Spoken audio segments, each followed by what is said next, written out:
ओम साईं राम। आज बाबा जी से आज्ञा लेकर मैं बाबा की बेटी पूजा श्री साईं सच्चरित्र के अध्याय 8 का पठन शुरू कर रही हूँ। श्री साईं सच्चरित्र अध्याय 8, मानव जन्म का महत्व, श्री साईं बाबा की भिक्षावृत्ति, बाईजाबाई की सेवा शुश्रूषा, श्री साईं बाबा का शयन कक्ष, खुशाल चंद पर प्रेम। जैसा कि गत अध्याय में कहा गया है, अब श्री हेमाड़ पंथ मानव जन्म की महत्ता को विस्तृत रूप में समझाते हैं। श्री साईं बाबा किस प्रकार भिक्षा उपार्जन करते थे, बाईजाबाई उनकी किस प्रकार सेवा शुश्रूषा करती थी, वे मस्जिद में तात्या कोते और महालसा पति के साथ किस प्रकार शयन करते तथा खुशाल चंद पर उनका कैसा स्नेह था, इसका आगे वर्णन किया जाएगा। मानव जन्म का महत्व। इस विचित्र संसार में ईश्वर ने लाखों प्राणियों, हिंदू शास्त्र के अनुसार 84 लाख योनियों को उत्पन्न किया है, जिनमें देव, दानव, गंधर्व, जीव जंतु और मनुष्य आदि सम्मिलित हैं, जो स्वर्ग, नर्क, पृथ्वी, समुद्र तथा आकाश में निवास करते हैं और भिन्न भिन्न धर्मों का पालन करते हैं। इन प्राणियों में जिनका पुण्य प्रबल है, वे स्वर्ग में निवास करते हैं और अपने सत्कृत्यों का फल भोगते हैं। पुण्य के क्षीण होते ही वे फिर निम्न स्तर में आ जाते हैं और वे प्राणी जिन्होंने पाप या दुष्कर्म किए हैं, नरक को जाते हैं और अपने कुकर्मों का फल भोगते हैं। जब उनके पाप और पुण्यों का समन्वय हो जाता है, जब पाप और पुण्य दोनों नष्ट हो जाते हैं, तब वे मुक्त हो जाते हैं। अपने कर्म तथा प्रारब्ध के अनुसार ही आत्माएं जन्म लेती या काया प्रवेश करती हैं। मनुष्य शरीर अनमोल। यह सत्य है कि समस्त प्राणियों में 4 बातें एक समान हैं: आहार, निद्रा, भय और मैथुन। मानव प्राणी को ज्ञान एक विशेष देन है, जिसकी सहायता से ही वह ईश्वर दर्शन कर सकता है, जो अन्य किसी योनि में संभव नहीं। यही कारण है कि देवता भी मानव योनि से ईर्ष्या करते हैं तथा पृथ्वी पर मानव जन्म धारण करने हेतु सदैव ललायित रहते हैं, जिससे उन्हें अंत में मुक्ति प्राप्त हो। किसी किसी का ऐसा भी मत है कि मानव शरीर अति दोषयुक्त है। यह कृमि, मज्जा और कफ से परिपूर्ण, क्षणभंगुर, रोगग्रस्त तथा नश्वर है। इसमें कोई संदेह नहीं कि यह कथन अंततः सत्य है, परंतु इतना दोषपूर्ण होते हुए भी मानव शरीर का मूल्य अधिक है, क्योंकि ज्ञान की प्राप्ति केवल इसी योनि में ही संभव है। मानव शरीर प्राप्त होने पर ही तो ज्ञात होता है कि यह शरीर नश्वर और विश्व परिवर्तनशील है, और इस प्रकार धारणा कर इंद्रिय जन्य विषयों को तिलांजलि देकर तथा सत्य असत्य का विवेक कर ईश्वर साक्षात्कार किया जा सकता है। इसलिए यदि हम शरीर को तुच्छ और अपवित्र समझकर उसकी उपेक्षा करें, तो हम ईश्वर के अवसर से वंचित रह जाएंगे।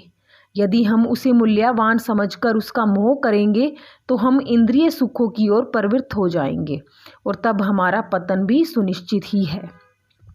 इसलिए उचित मार्ग जिसका अवलंबन करना चाहिए, यह है कि न तो देह की उपेक्षा करो और न ही उसमें आसक्ति रखो। केवल इतना ही ध्यान रहे कि किसी घुड़सवार का अपनी यात्रा में अपने घोड़े पर तब तक ही मोह रहता है जब तक वह अपने निर्दिष्ट स्थान पर पहुंचकर लौट न आए। इसलिए ईश्वर दर्शन या आत्म साक्षात्कार के निमित्त शरीर को सदा ही लगाए रखना चाहिए, जो जीवन का मुख्य ध्येय है। ऐसा कहा जाता है कि अनेक प्राणियों की उत्पत्ति करने के पश्चात भी ईश्वर को संतोष नहीं हुआ। कारण यह है कि कोई भी प्राणी उसकी अलौकिक रचना और सृष्टि को समझने में समर्थ न हो सका, और इसी कारण उसने एक विशेष प्राणी अर्थात मानव जाति की उत्पत्ति की और उसे ज्ञान की विशेष सुविधा प्रदान की। जब ईश्वर ने देखा कि मानव उसकी लीला, अद्भुत रचनाओं तथा ज्ञान को समझने के योग्य है, तब उन्हें अति हर्ष एवं संतोष हुआ। इसलिए मानव जन्म प्राप्त होना बड़े सौभाग्य का सूचक है।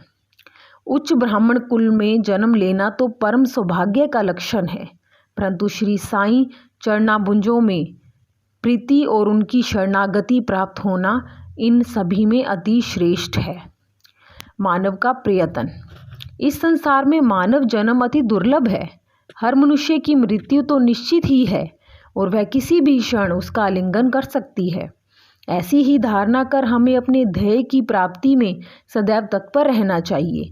जिस प्रकार खोए हुए राजकुमार की खोज में राजा प्रत्येक संभव उपाय प्रयोग में लाता है, इसी प्रकार किंचित मात्र भी विलंब न कर हमें अपने अभीष्ट की सिद्धि के हेतु शीघ्रता करनी ही सर्वथा उचित है। अतः पूर्ण लगन और उत्सुकता पूर्वक अपने ध्येय, आलस्य और निद्रा को त्याग कर हमें ईश्वर का सर्वदा ध्यान रखना चाहिए। यदि हम ऐसा न कर सके तो हमें पशुओं के स्तर पर ही अपने को समझना पड़ेगा। कैसे प्रवृत्त होना? अधिक सफलतापूर्वक और साक्षात्कार को सुलभ प्राप्त करने का एकमात्र उपाय है किसी योग्य संत या सद्गुरु के चरणों की शीतल छाया में आश्रय लेना, जिससे कि ईश्वर साक्षात्कार हो चुका हो। जो लाभ धार्मिक व्याख्यानों के श्रवण करने और धार्मिक ग्रंथों के अध्ययन करने से प्राप्त नहीं हो सकता, वह इन उच्च आत्मज्ञानियों की संगति से सहज ही प्राप्त हो जाता है। जो प्रकाश हमें सूर्य से प्राप्त होता है, वैसा विश्व के समस्त तारे भी मिल जाएं तो भी नहीं दे सकते। इसी प्रकार जिस आध्यात्मिक ज्ञान की उपलब्धि हमें सद्गुरु की कृपा से हो सकती है, वह ग्रंथों और उपदेशों से किसी प्रकार संभव नहीं है। उनकी प्रत्येक गतिविधि, मृदु भाषण, गुह्य उपदेश, क्षमाशीलता, स्थिरता, वैराग्य, दान और परोपकारिता, मानव शरीर का नियंत्रण, अहंकार शून्यता आदि गुण जिस प्रकार भी वे इस पवित्र मंगल विभूति द्वारा व्यवहार में आते हैं, सत्संग द्वारा भक्त लोगों को उसके प्रत्यक्ष दर्शन होते हैं। इससे मस्तिष्क की जागृति तथा उत्तरोत्तर आध्यात्मिक उन्नति होती है। श्री साईं बाबा इसी प्रकार के एक संत या सद्गुरु थे। यद्यपि वे बाह्य रूप से एक फकीर का अभिनय करते थे, परंतु वे सदैव आत्मलीन रहते थे। वे समस्त प्राणियों से प्रेम करते और उनमें भगवत दर्शन का अनुभव करते थे। सुखों का उनको कोई आकर्षण न था और न वे आपत्तियों से विचलित होते थे।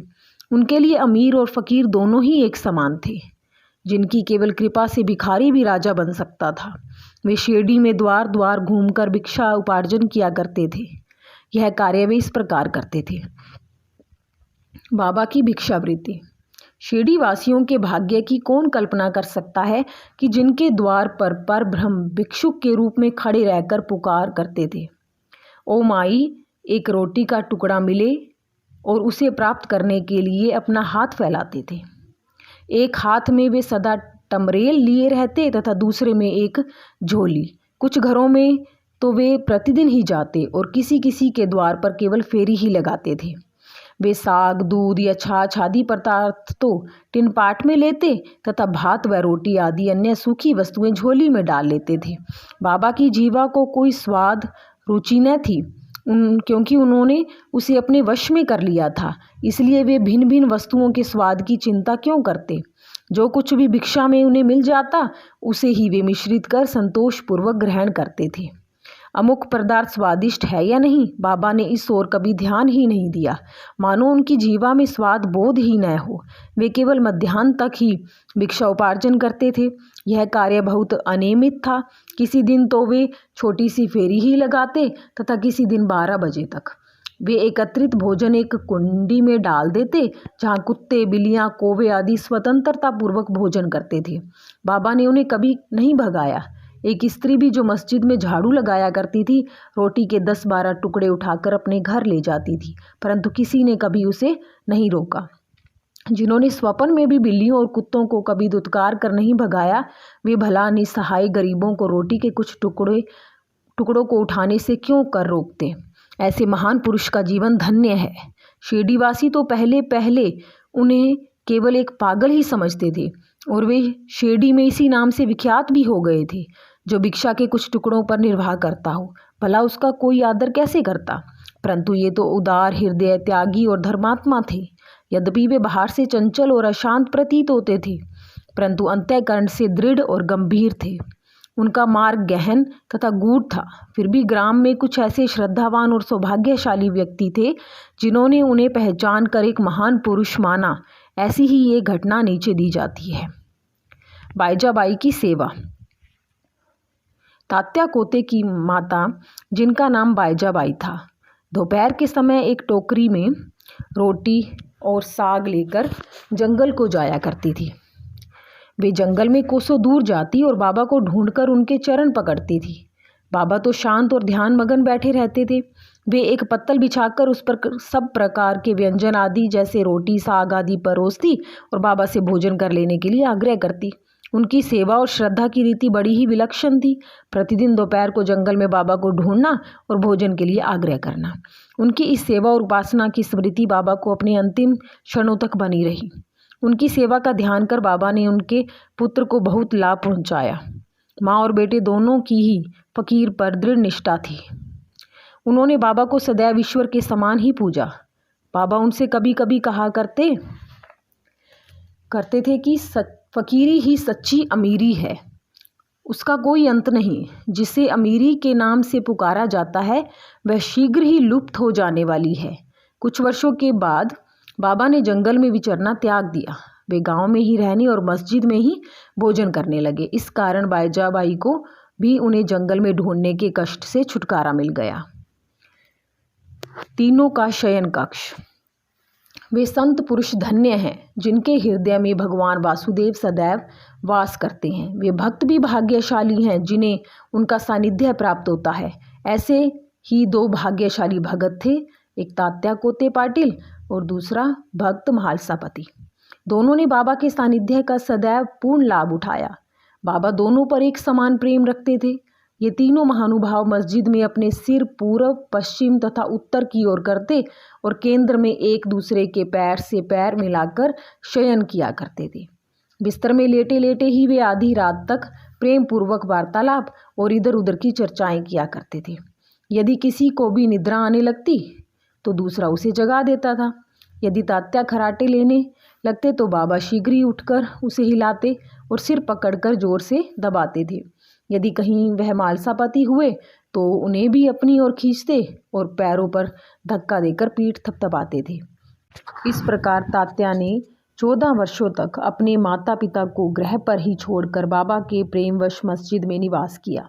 कैसे सुहाने दिन थे वे, उनकी क्या कभी विस्मृति हो सकती है। उस प्रेम का क्या कहना। बाबा की कृपा का मूल्य कैसे आंका जा सकता था।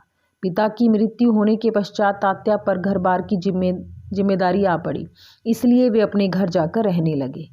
राहता निवासी खुशहाल चंद। शिरडी के गणपत तात्या कोते को बाबा बहुत ही चाहते थे। वे राहता के मारवाड़ी सेठ श्री चंद्र भान को भी बहुत प्यार करते थे। सेठ जी का देहांत होने के उपरांत बाबा उसके भतीजे खुशहाल चंद को भी अधिक प्रेम करते थे। वे उनके कल्याण की दिन रात फिक्र किया करते थे। कभी बैलगाड़ी में तो कभी तांगे में वे अपने अंतरंग मित्रों के साथ राहता को जाया करते थे। ग्रामवासी बाबा के गांव के फाटक पर आते ही उनका अपूर्व स्वागत करते और उन्हें प्रणाम कर बड़ी धूमधाम से गांव में ले जाते थे। खुशहाल चंद बाबा को अपने घर ले जाते और कोमल आसन पर बिठाकर उत्तम सुस्वादु भोजन कराते और आनंद तथा प्रसन्नचित्त से कुछ देर तक वार्तालाप किया करते थे। फिर बाबा सबको आनंदित कर और आशीर्वाद देकर शिरडी वापस लौट आते थे। एक और राहता दक्षिण में तथा दूसरी ओर नीमगाम उत्तर में था। इन दोनों ग्रामों के मध्य में शिरडी स्थित है। बाबा अपने जीवन काल में कभी भी इन सीमाओं के पार नहीं गए। उन्होंने कभी रेलगाड़ी नहीं देखी और न कभी उसमें प्रवास ही किया, परंतु फिर भी उन्हें सब गाड़ियों के आवागमन का समय ठीक ठीक ज्ञात रहता था। जो भक्तगण बाबा से लौटने की अनुमति मांगते और आदेशानुकूल चलते वे कुशल पूर्वक घर पहुंच जाते थे, परंतु इसके विपरीत जो अवज्ञा करते उन्हें दुर्भाग्य व दुर्घटनाओं का सामना करना पड़ता था। इस विषय से संबंधित घटनाओं और अन्य विषयों का अगले अध्याय में विस्तार पूर्वक वर्णन किया जाएगा। विशेष इस अध्याय के नीचे दी हुई टिप्पणी बाबा के खुशहाल चंद पर प्रेम के संबंध में है। किसी प्रकार उन्होंने काका साहेब दीक्षित को राहता जाकर खुशहाल चंद को लाने को कहा। उसी समय दोपहर को खुशहाल चंद से स्वपन में शिरडी आने को कहा। इसका उल्लेख यहाँ नहीं किया गया है क्योंकि इसका उल्लेख वर्णन इस सचरित्र के 30वें अध्याय में किया जाएगा। श्री सद्गुरु साईनाथ अर्पणमस्तु। शुभम भवन्तु। ओम साई राम।